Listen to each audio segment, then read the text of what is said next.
Il bilancio di Estate Sicura che ha impegnato i militari del Comando Provinciale di Agrigento. Arrestati 2 candidati alle regionali, a Gela operazione della questura di Caltanissetta. La stagione dei poeti, da Ungaretti a quelli di Casa Nostra.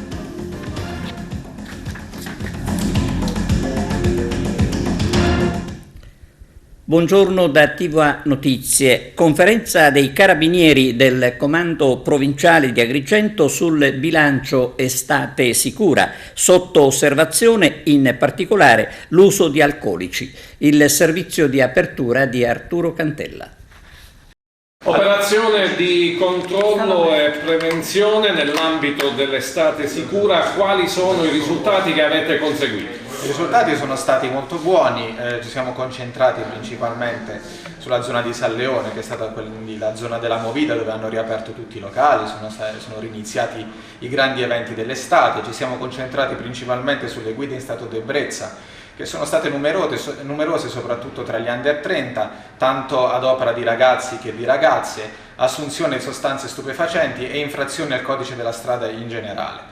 Quello che è l'obiettivo dell'Arma dei Carabinieri, sempre in un discorso di prevenzione, è far sì che i ragazzi possano tornare a casa sani e salvi, non solo la sera, non solo a fine di una serata, ma anche durante il giorno, soprattutto in questo periodo che stanno riaprendo le scuole. Visto che abbiamo avuto tristi eventi di cronaca l'anno scorso, ci concentreremo affinché i ragazzi possano tornare dai loro genitori al termine di una lezione, al termine di un percorso scolastico, sani e salvi. È l'obiettivo che si persegue l'Arma dei Carabinieri e che noi ad Agrigento abbiamo cercato quest'estate di portare avanti, tanto con un discorso di prevenzione quanto a volte con un discorso di necessaria repressione. Però l'obiettivo è correggere determinate condotte, far capire che ci sono delle dinamiche sbagliate e puntare l'attenzione su un discorso di collaborazione con tutti affinché vengano rispettate le norme di legge che servono a salvaguardare principalmente il bene più importante, che è quello della vita. Qualche numero in merito ai controlli che avete effettuato?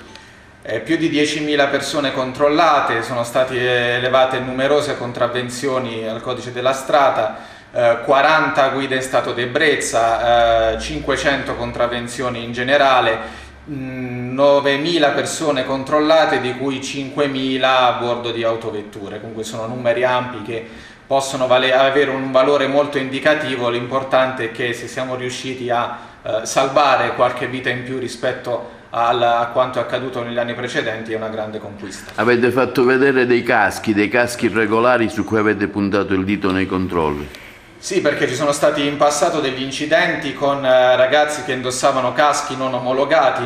Indossare un casco non omologato significa non averlo, come indossare i classici caschi a scodella non omologati o slacciati, o addirittura caschi da equitazione o da snowboard. Non è un capriccio quello di sequestrare il casco, è quello di far capire che determinate conformazioni materiali non sono omologate perché non servono a niente nell'ambito dell'urto.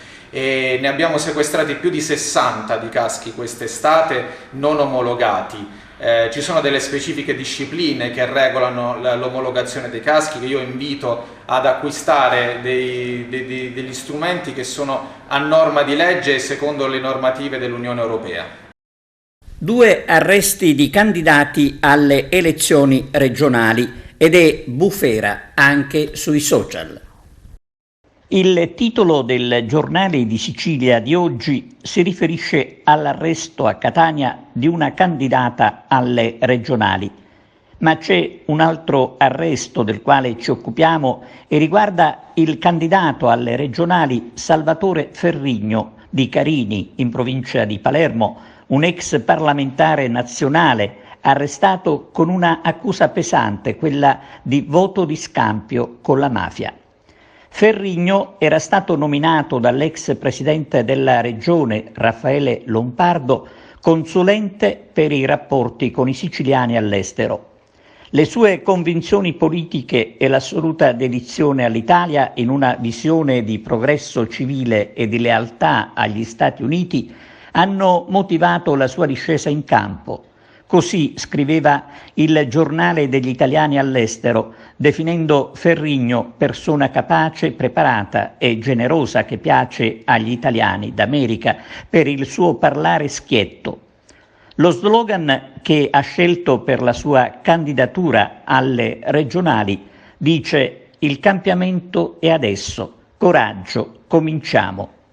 I due arresti, quello di Catania di Barbara Mirabella e questo di Ferrigno, per dirla con il Giornale di Sicilia, sono arresti con vista sul voto e non possono non suscitare il mare di polemiche che stanno suscitando.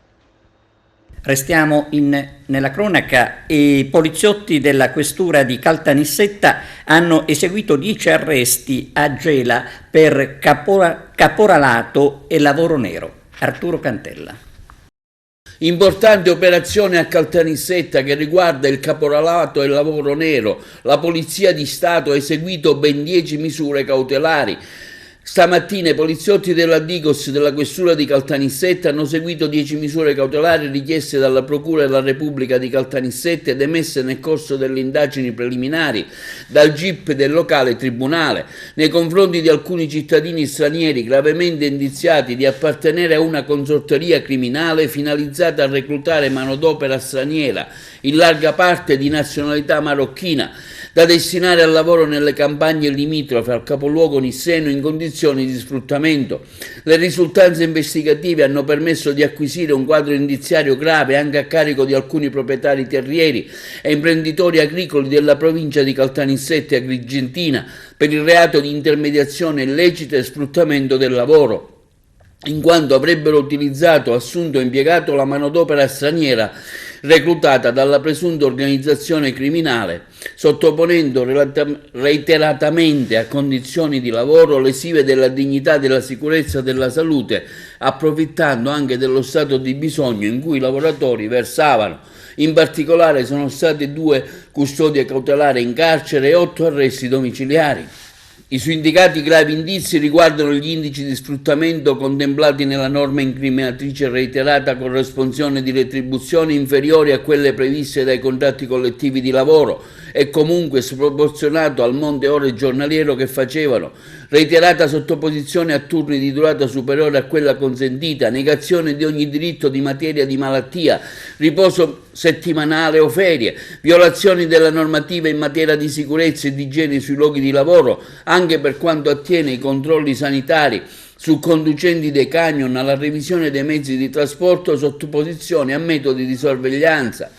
Nel corso delle indagini la Digos è emerso che gli stranieri reclutati avrebbero percepito una media di 8-9 ore di lavoro giornaliero, un salario che si aggirava tra i 30 e 35 euro per giornata lavorativa, ulteriormente decurtato di circa 5-10 euro per le tasse giornaliere che sarebbero state imposte dagli autisti membri della presunta organizzazione criminali per le spese varie di trasporto dei lavoratori presso le aziende agricole e per la manutenzione dei mezzi che utilizzavano per svolgere tale attività. Non avrebbero utilizzato quasi mai dispositivi di protezione individuale, spesso sarebbero stati costretti a lavorare anche la domenica, sarebbero stati controllati durante la giornata dal capo dell'organizzazione in sua vece dai sodali o dai proprietari terrieri con la minaccia di non essere più impiegati qualora non avessero svolto ad arte il lavoro di volta in volta assegnatoli. Sono diversi gli episodi che si sono registrati da alcuni operai, nonostante avessero manifestato malessere e impellenti necessità familiari durante la giornata lavorativa, sarebbero anche stati costretti a rimanere sul luogo di lavoro fino a fine giornata e a riprendere l'attività, pena minacciata esplicitamente della perdita di ogni futura opportunità lavorativa. E adesso alcuni consigli per gli elettori in vista del voto di domenica. Intanto ricordiamo che si vota nella sola giornata di domenica 25 settembre dalle 7 alle 23. All'elettore verranno consegnate 3 schede, gialla per il Senato, rosa per la Camera dei Deputati e verde per eleggere il Presidente della Regione Siciliana e i parlamentari regionali. Per evitare l'annullamento della scheda bisogna fare in modo di non sovrapporre le 3 schede, bisogna evitare cioè di mettere le schede una sopra l'altra quando si deve esprimere il voto. Lo spoglio per le regionali avrà inizio alle 14 di lunedì 26 settembre. E in occasione delle elezioni di domenica, come informa il Comune di Agrigento, presso il poliambulatorio di via Giovanni XXIII, anche nella giornata di domenica sarà possibile chiedere il rilascio di certificazione medica per gli elettori che hanno necessità di accompagnamento ai seggi elettorali. A Sciacca non ci saranno per questa tornata elettorale seggi presso la scuola materna di Viale Siena e il plesso di via Brigadiere Nastasi. Per ulteriori informazioni gli elettori interessati possono rivolgersi all'ufficio elettorale del comune di Sciacca. E restiamo a Sciacca perché domani dalle 10 alle 12 in piazza Scandaliato si terrà la giornata nazionale Abbio in favore dei bambini in ospedale. L'autunno è davvero così triste? Una stagione tra nostalgie e poesia. Sarà pure vero che le mezze stagioni non esistono, ma la natura continua regolarmente a cambiare i suoi colori. Siamo in autunno, dopo una torrida estate che ricorderemo sicuramente come un incubo. Con l'autunno cambia anzitutto l'umore delle persone, perché tra l'altro le giornate si accorciano e annunciano un ritorno alla routine, con le vacanze che diventano nostalgia. Ma attenzione a non farsi prendere dalla depressione. Assolutamente. In autunno, vedendo cadere le foglie, qualcuno pensa alla poesia di Ungaretti. Chissà se la poetessa agrigentina Stella Camilleri ci avrà pensato ad Ungaretti. Intanto ascoltiamo la sua di poesia, dedicata proprio all'autunno. Stella Camilleri declama una poesia sull'autunno. Autunno, la foglia giarna, stanca di pignare, lenta cade allo primo ciantilune, lenta e stanca gira e si va a posare tra le foglie morte, mezzo lusciatone. L'acqua d'in gelo scinne monda e lenta, chianto di la natura che conorta. Autunno, la stagione scontenta, luce e calore chiù non porta chiù per mia, e già lo sento, perché non è la foglia che muore, per mia l'autunno non è acqua e vento, l'autunno vero è ca, dintra lume e core. Il 27 settembre alle 10 presso la sala conferenze dell'ospedale San Giovanni di Dio di Agrigento verrà presentato dalla CISL il nuovo contratto nazionale della sanità pubblica. A parlarne nel dettaglio sarà il segretario regionale della CISL Funzione Pubblica Marco Corrao. A Messina 6 scuole dismesse sono state consegnate ad alcune associazioni. C'è l'intervista al sindaco. Ci accingiamo a fare quello che già abbiamo fatto in passato, essendo continuità stiamo facendo null'altro che proseguire il lavoro fatto fino ad oggi, quindi come è stato per i beni confiscati dalla mafia, la Patrimonio oggi preassegna le ex scuole alle associazioni che con i loro progetti daranno nuova vita a questi plessi, quindi l'idea e l'intuizione di portare avanti con la società patrimonio la valorizzazione del patrimonio oggi con questo altro passo si concretizza. Quindi siamo qui proprio per ascoltare anche da parte delle associazioni quelli che sono i progetti relativi alle azioni che interverranno un po' nelle scuole oggetto dell'assegnazione, proprio per ridare corpo al tessuto territoriale. Quali sono queste scuole? Quale elenco? Abbiamo l'ex scuola di Massa San Giorgio, Gesso, Massa San Giovanni, Spartaro, Dia, Santo Sabba, Piano Torre, Massa Santa Lucia, tutte plessi che non erano più in utilizzo e che piuttosto che stare chiusi e fermi ridaranno possibilità alla città, ai cittadini appunto di riprendersi in mano una porzione del territorio. Possiamo dire che è il primo segnale di vita la Patrimonio SpA? No, non è il primo segnale di vita, la Patrimonio SpA ha fatto tanti segnali di vita che magari noi non cogliamo perché giustamente impegnati a fare tanto altro. Un altro segnale di vita, e vi do anche una notizia in anteprima, proprio passando dal principio del decentramento, è quello che abbiamo individuato una nuova sede per il sesto quartiere. Ho sempre detto che il decentramento passa soprattutto dalle strutture, le sedi del sesto quartiere che voi conoscete non erano sicuramente adeguate, a seguito di attività fatta proprio dal patrimonio con bando, ricerca e verifica dei prerequisiti abbiamo individuato una nuova sede, quindi ci stiamo muovendo, come abbiamo sempre detto, soprattutto dal decentramento, quindi l'esempio delle scuole, l'esempio del decentramento e tanto altro serve proprio a fare capire che la società patrimonio è indispensabile per far ripartire tutto il territorio. L'Istituto Rita Levi Montalcini nei suoi vari plessi scolastici ha ripreso l'anno scolastico. Ecco, che anno scolastico sarà, Presidente? Ma sicuramente sarà un anno scolastico diverso dai precedenti perché finalmente siamo tutti in presenza, senza mascherine, anche se i ragazzi hanno raccomandato loro di utilizzare tutte le precauzioni possibili, però ripeto, c'è la possibilità di stare assieme, di condividere momenti gioiosi e didattici assieme. Noi abbiamo iniziato le attività già dal 15 di settembre con l'ingresso degli alunni che per la prima volta si accingevano a frequentare il nostro istituto e dal 16 le lezioni hanno ripreso regolarmente. Da lunedì, giorno 26, nei plessi dove non sono oggetto delle impegnate come seggio elettorale, cioè la sede centrale e un plesso di scuola primaria, le lezioni riprenderanno regolarmente con l'orario completo, atteso che già abbiamo tutto il personale docente al completo.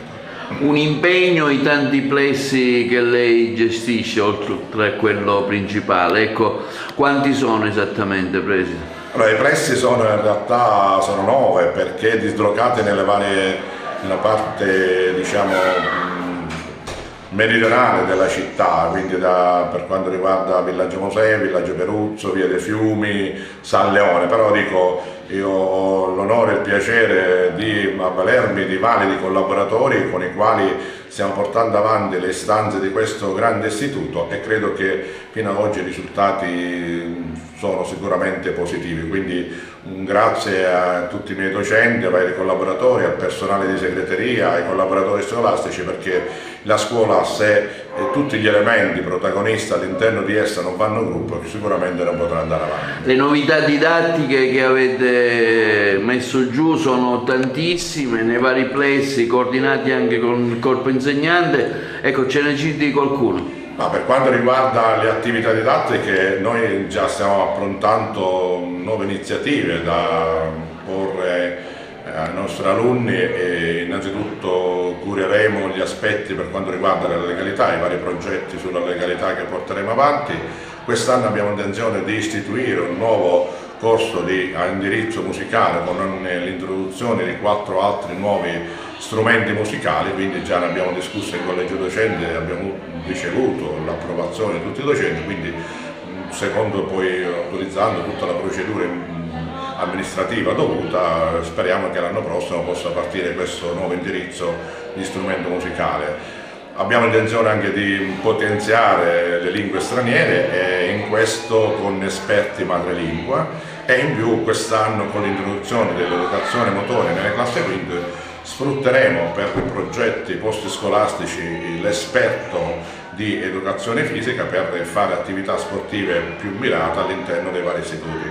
Devo dire che proprio stamattina mi hanno consegnato i campetti ubicati in Piazza del Vespro, dove c'è adiacente la nostra scuola primaria De Con, quindi io con questo devo ringraziare l'amministrazione comunale con in testa il sindaco Miccichè, gli assessori e tutti i dirigenti per averci dato l'opportunità di usufruire di questo spazio antistante dalla scuola e quindi permettere ai nostri ragazzi di fare attività motoria nel vero senso della parola. Ecco, oggi ci troviamo un plesso qui al villaggio Peruzzo, l'AC, Margheritac, un plesso importante anche per la centralità del villaggio. Sì, questo è un plesso storico, dico, all'interno della zona del villaggio Peruzzo, è il plesso, diciamo, della cosiddetta scuola media, scuola secondaria primo grado. I ragazzi già sono ormai consapevoli delle attività che dovranno fare. Proprio la prossima settimana inizieranno pure nel pomeriggio le attività di strumento musicale, quindi siamo partiti, come so dire, alla grande. Certo, ci sarà qualche problema, però ripeto, con la collaborazione di tutti, soprattutto dei miei alunni e delle famiglie che sono straordinarie nel collaborare con la scuola, credo che eventuali intoppi ci dovessero essere verranno superati facilmente. A Sant'Agata di Militello, in provincia di Messina, un interessante convegno di ingegneria naturalistica. Vediamo. Al via il quarto convegno internazionale di ingegneria naturalistica Mater, organizzato dal Parco dei Nebrodi, dall'Università di Palermo e dall'Associazione Italiana per l'Ingegneria Naturalistica. L'evento, ospitato presso il Castello Galliego di Sant'Agata Militello, si terrà nei giorni 23 e 24 settembre. L'appuntamento scientifico, che ha assunto cadenza quinquennale, rappresenta un atteso momento di confronto e dibattito sulle esperienze internazionali di rinaturalizzazione e conservazione degli habitat, con particolare riferimento alle zone costiere, collinari e montane. Nuove e prestigiose collaborazioni arricchiscono l'edizione 2022 con il Ministero della Transizione Ecologica e quello dell'Agricoltura, che hanno concesso il patrocinio, unitamente al Presidente della Regione Siciliana. Finalmente, dopo mesi di lavoro, siamo arrivati all'inizio di questo importante convegno dove ci confrontiamo, non si confronta solo il territorio, ma si confrontano anche professionisti di altri paesi pure. Infatti ci saranno collegamenti anche dalla Cina, quindi le loro esperienze per noi possono essere fondamentali. Sant'Agata che si mette al centro di tematiche che rappresentano il futuro dell'approccio con il territorio. L'ingegneria naturalistica è già sperimentata sul Parco dei Nebrodi per via dell'opera più importante che è la dorsale dei Nebrodi, che rispetta tutti i criteri e i requisiti, i canoni della disciplina dell'ingegneria naturalistica, e quindi se vogliamo assolutamente ripristinare un equilibrio spazio-temporale tra uomo e ambiente è necessario che rigeneriamo il nostro territorio, che già è stato abbondantemente devastato da purtroppo interventi discutibili degli anni passati. Per noi è una grande fortuna avere la possibilità in presenza di fare un convegno qui, perché intanto siamo passati da 3 anni di videoconferenze con la distanza, e per l'associazione è stato un problema perché avremmo voluto celebrare i 30 anni dell'associazione.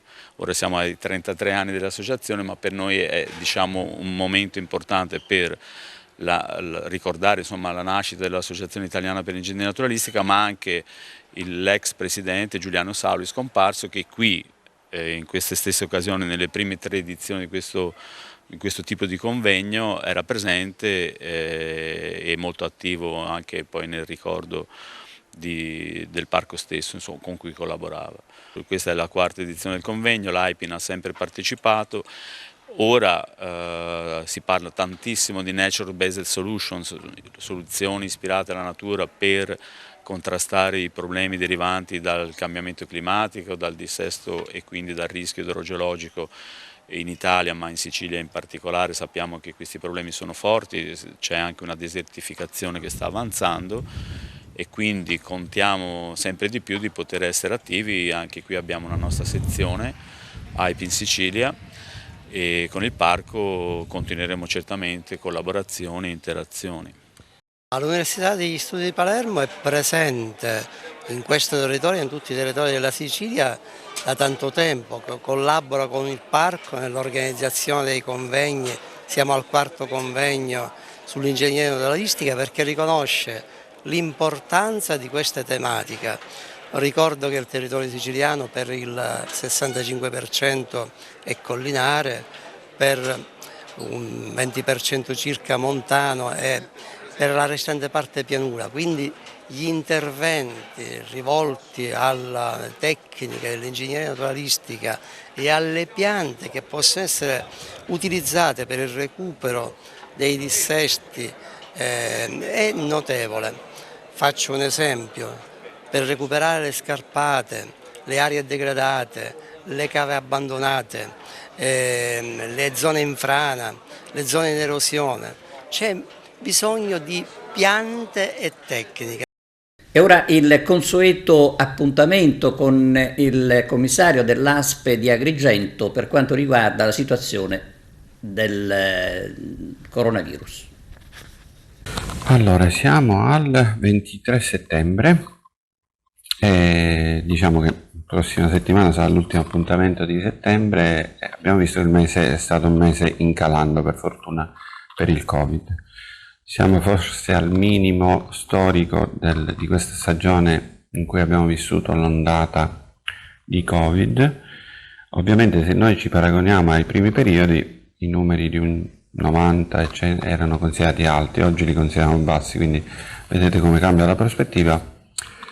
E allora andiamo ai dati oggettivi. Se noi abbiamo 518 tamponi positivi su 2400 tamponi fatti, significa che quasi il 22% di persone sono positive, significa che il virus è ancora fra di noi, non siamo come la prima fase, è una fase in cui abbiamo già imparato in tutti i modi quello che noi dobbiamo fare.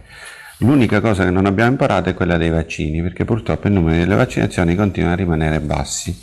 Evidentemente come azienda dobbiamo porci il problema di fare opera di sensibilizzazione, a parte quella che fa il Ministero e la Regione, per fare in modo che il nuovo vaccino venga ben recepito da parte della popolazione, e quindi questo sarà obiettivo del mese di ottobre, perché stiamo aspettando che la scuola, che è iniziata la settimana scorsa, ci faccia capire un po' il livello di diffusione del virus che ci può essere. Consideriamo che gran parte delle persone o lo hanno preso, sono vaccinate, quindi la diffusione dovrebbe essere più bassa. Noi, come vi ho detto nel passato, ci aspettiamo una coda, sì, ma una coda che però non sia quella alta, con l'impennata alta.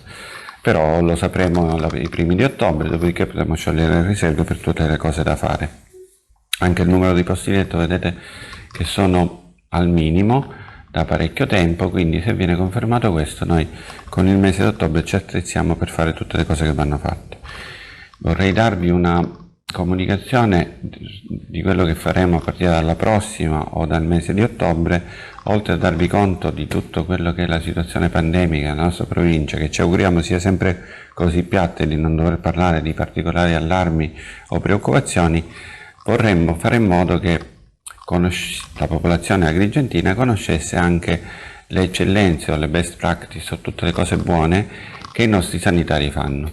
Quindi, siccome ci sono e non ne parla nessuno, non è un parlare di qualcosa per dire che siamo bravi, che non è questo l'obiettivo nello spirito con cui lo facciamo solamente perché noi gli agrigentini devono sapere che all'interno delle nostre strutture ci sono delle cose che si fanno e si fanno a livelli di alta qualità di prestazione, quindi a livelli di eccellenza. Le abbiamo e quindi è giusto che vengano almeno conosciute, poi il compito mio è valorizzarle.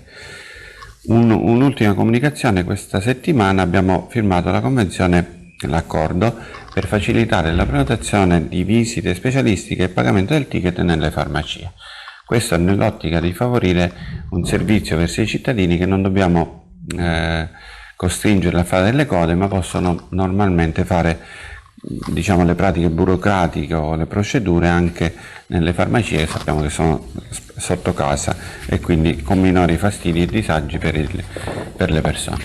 Appuntamento al 30 settembre per l'ultimo appuntamento di settembre. E ora pausa per la pubblicità, linea alla regia. A tra poco. Ugo Pagliai e Paola Gasman questa sera saranno al Tempio di Giunone. Li ha intervistati Arturo Cantella. Ecco, parliamo di questa esperienza qui ad Agrigento che avete questa sera. Allora, diciamo per noi è anche un ritorno, perché l'anno scorso abbiamo fatto questa Cassandra, questo lavoro importante, e diciamo questo è un lavoro sull'idea del poeta in esilio, un poeta che viene esiliato per motivi oscuri sulle coste del Mar Nero, e sulla sua sofferenza, sulla posizione del poeta nella società di oggi e sulla sua disperazione, essere lontano dagli affetti, eccetera, e sulla funzione della poesia. Ci sono Ugo Pagliai e Paola Gassman e Barbara Capucci. Ugo e Paola hanno fatto con me tante cose, il Teatro Greco di Siracusa, Re Lira, il Globe Theatre, La Tempesta, insomma tantissimi progetti, sono tanti anni che collaboriamo e quindi sono felice di essere qua. Quindi un adattamento teatrale particolare, considerando anche la serata che... Sì, si tratta di un reading, però ecco, questo testo è di Luigi Di Raimo, che è un giovane filologo che ha studiato a fondo la vita di Ovidio e tutta la sua storia, quindi è anche un nuovo testo che include anche alcune poesie di Ovidio, quindi è certamente una serata molto particolare. Ecco, lei farà anche la parte dell'attore nella commedia questa sera? Come no, sì, ci sono due figure che sono Vartes e Uxor, che accompagnano la storia di Ovidio e della moglie, che resta appunto ad aspettarlo a casa e non ha più notizie, e quindi una storia struggente e molto emozionante. Ma tornare in un posto così bello, così ricco di magia, di importanza, poi con un testo molto particolare su Ovidio, è sempre un'emozione, insomma, è una cosa molto piacevole. Questo progetto parte anche per coinvolgere i giovani al mondo del teatro, per avvicinarli. Quanto è importante questo obiettivo? È importantissimo e andrebbe sempre ricordato. I giovani devono riavvicinarsi, come facevamo un po' noi quando eravamo giovani, al teatro, perché quando scoprono che il teatro è anche divertimento, ma non perché c'è la cosa comica o la cosa quando un testo teatrale ti prende, coinvolge tutta la tua persona, ti dà delle emozioni uniche e quindi poi tornano, cioè si crea un rapporto, e questo la scuola principalmente deve insegnarlo, deve non portare i ragazzi a teatro solo per non andare a scuola, ma proprio insegnare a essere pubblico, a essere il pubblico di domani. Ci aspetta un bel personaggio, soprattutto una bella gatta da pelare, come si suol dire, perché faccio un video e devo dire che è un personaggio non solamente per quello che ha scritto, per la poetica di Ovidio, ma insomma è veramente una cosa molto molto importante, e anche poi per la scrittura, per presentare questo personaggio che è pieno di difficoltà nei confronti anche della famiglia, tutto sommato, perché era un padre che gli diceva: ma perché, che fai, perché devi scrivere queste cose? Poi insomma è uno che ha insegnato l'amore in tutti i sensi, quindi sono veramente piacevolmente impressionato della difficoltà di questo personaggio. A proposito di amore, questa è una coppia sul palcoscenico, ma siete anche una coppia nella vita. Qual è il segreto di questo amore lungo tanti anni? Non ci sono segreti, non esiste una vita che si vive giorno per giorno. Certo, bisogna lavorare intorno a un'unione, ma come in tutte le cose bisogna farlo seriamente, bisogna superare certe difficoltà, ecco, non arrendersi ai primi momenti perché l'amore si trasforma e quindi bisogna accettare anche la sua trasformazione. Appuntamento? Vogliamo ancora parlare del nostro rapporto? Sì, certo. certo. Fare complimenti a Paola, perché ho avuto il rispetto, l'amore, l'attenzione, la sensibilità, la cultura, tutto quello che c'è, diciamo, in questa figura di donna. Ecco. Ma è reciproca la cosa, se no non saremmo qua. Senza reciprocità non si va da nessuna Esatto. parte. Quindi appuntamento stasera?